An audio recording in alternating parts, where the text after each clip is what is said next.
Your silence breaks the avoidance illusion of control. Let me tell you something powerful. Silence is not weakness. Silence is a strategy. And when you're dealing with someone who constantly pulls away, avoids intimacy, or plays hot and cold, silence becomes your loudest message. You see, people with avoidant tendencies thrive on control. They keep you at a distance not because you're unworthy of closeness, but because they fear what intimacy demands. Vulnerability, consistency, and the possibility of being seen.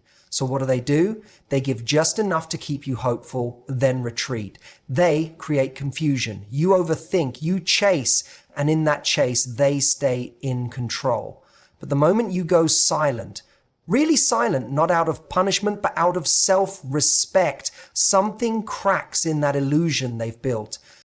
Your silence says, I no longer play this game. It removes their power to manage your emotions with their unpredictability. And let me be clear, this isn't about manipulation, it's about boundaries. Because when you stop responding to breadcrumbs, the person has to confront their own behavior. Your silence holds up a mirror they can't avoid. The irony, that's often when they reach out. Because silence is not absence. Silence is presence without performance. It's you saying, I'm here, but I will not beg to be chosen. When you stop talking, they start thinking. And in that space, truth reveals itself, whether they're capable of stepping up or you're better off walking away. So if you're waiting for someone to come closer, don't fill the silence for them. Let your absence speak what your presence kept forgiving. Silence is often misunderstood. People assume that if you're not speaking, you're being passive or trying to play games. But true silence, intentional silence, comes from a place of strength, not spite. When someone pulls away or becomes emotionally unavailable, our first instinct is often to fill the space with explanations, reassurances, or pleas. We want to fix it. We want to reconnect. But sometimes saying nothing is more powerful than saying everything. When you choose silence in response to avoidant behavior, you are not punishing anyone. You are simply choosing not to abandon yourself for someone who keeps emotionally disappearing. You're drawing a line not to hurt them, but to protect you. Silence isn't about proving a point. It's about preserving your peace. It's a way of saying, I will no longer chase clarity from someone who benefits from my confusion. When you stop over-explaining, stop justifying, stop reaching out when someone keeps pulling away, you're reclaiming your energy. You're no longer giving someone the power to set the tone of the relationship while you're stuck reacting to their every move. Your silence doesn't scream for attention. It quietly demands respect. It's easy to think that being quiet means you're giving up. But silence in this context isn't surrender, it's a boundary. It's you choosing not to be dragged into a cycle that only leaves you drained. You're no longer overextending yourself for someone who won't meet you halfway. That's not silence as avoidance. That's silence as self-worth. Avoidant individuals often create a dynamic where they control how close you can get. They may seem warm and connect with one moment, then distant and disengage the next. This inconsistency isn't random. It's a defense mechanism. By keeping you off balance, they maintain control over the emotional landscape. If they sense things are getting too intimate or vulnerable, they pull away, often subtly, to reestablish distance. This pattern isn't about malice, it's about protection.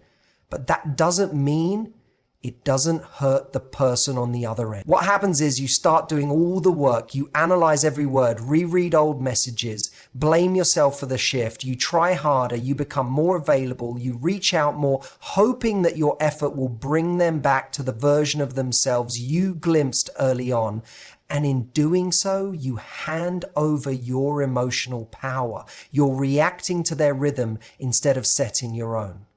Avoidants, consciously or not, stay in control by never fully letting someone in. They give just enough to keep the connection alive, but not enough to truly build something secure. That creates a push-pull cycle where you're always chasing a closeness that feels just out of reach. It's not that they don't feel, they often feel deeply, but the fear of needing someone or being needed terrifies them, so they retreat. And as long as you keep filling the space they create, they never have to confront that fear.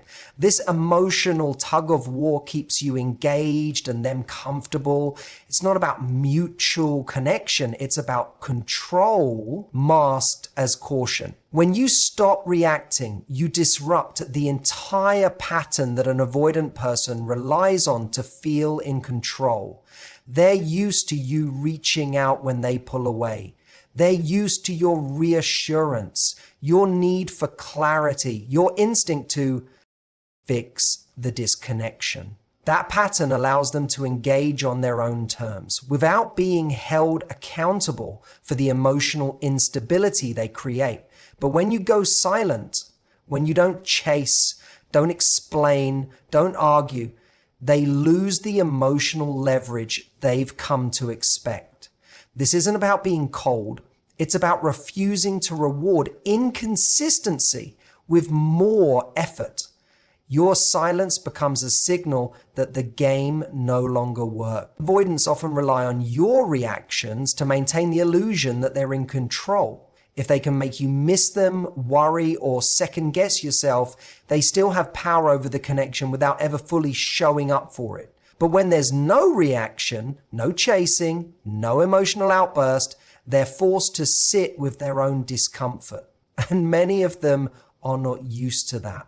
Silence removes the emotional scaffolding they've leaned on. It exposes the fragility of their behavior. Suddenly, they can't rely on your validation to make them feel secure while avoiding genuine vulnerability themselves. They may even start to question whether they misjudged your feelings, whether they overestimated their hold on you, or whether you've outgrown the dynamic entirely. This shift doesn't just confuse them, it forces them to reflect. It introduces a kind of emotional accountability they rarely encounter because your silence says, I'm no longer participating in a one-sided connection. It pulls the rug out from under the illusion that they're in charge of when and how connection happens. Silence creates space, and space creates clarity. When you stop filling every gap in communication, when you resist the urge to explain yourself or reach out just to keep the connection alive, something powerful happens. You begin to see the relationship for what it really is. So does the other person. Without your constant effort to bridge the emotional distance, there's nothing left to mask the imbalance. And in that quiet, the truth surfaces.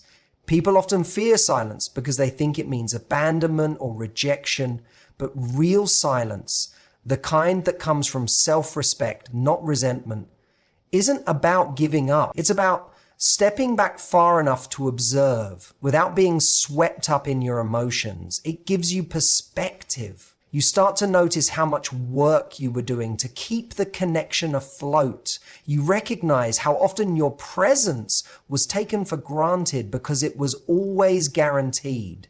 And most importantly, you begin to question whether that kind of emotional labor is sustainable or even deserved. On their end, the absence of your voice removes their cushion. It forces them to feel the consequences of their distance. Sometimes that's the only thing that will shake someone out of their comfort zone. Realizing that your silence isn't a tactic, it's a turning point. They either step up or step aside. And whatever they choose, you get clarity. You don't have to argue. You don't have to over-explain. You don't have to beg someone to meet you where you've already been waiting. Just be still. Because in that stillness, you'll find your answer, not from them, but from the way the silence shifts the energy. That's where you'll see what's real. So here's what I want you to take with you. Your silence is not a void. It's a message.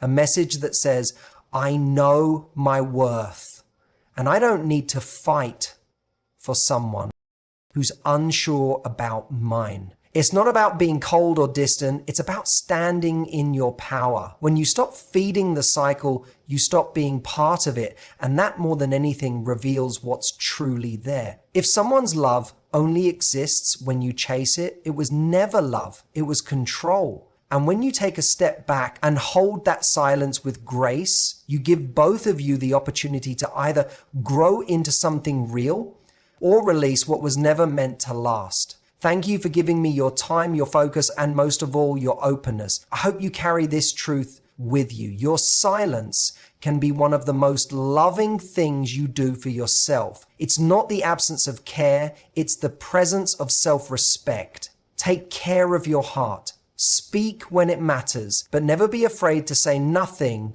when everything needs to be heard. Goodbye for now, and thank you again for being here.